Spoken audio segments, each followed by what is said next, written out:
Welcome back to Quad Cities Today at 11. It is time for Kyle's Weather Classroom. Now today we're going to talk about a little weather folklore that involves your morning cup of coffee. You might have 1, 2, 3, 4 cups in the morning, but did you know that if you look closely at the bubbles that it could potentially kind of predict the weather for the day? At least that's what weather folklore says. So let's take a dive into it now that you've likely had a cup or two of coffee here this morning.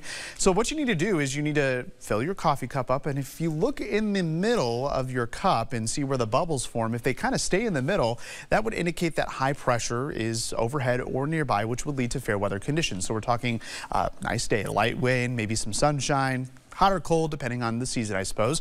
However, if those bubbles kind of get a little more sporadic and go to the outer rims of your mug and collect near the edges, that would indicate that low pressure is overhead, and which would kind of lead toward some unsettled weather, maybe a little more cloud cover, some rain or some snow. So it's weather folklore. Does it really work? I decided to put this to the test yesterday. Here are the results we found.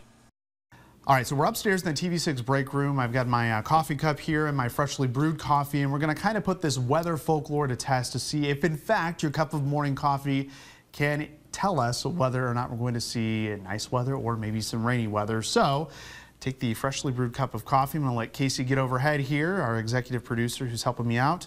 We're going to pour the freshly brewed coffee in there. Look at the bubbles. It looks like they're going from the center and making a ring around the rim of the coffee cup. So that would in fact indicate that low pressure is nearby.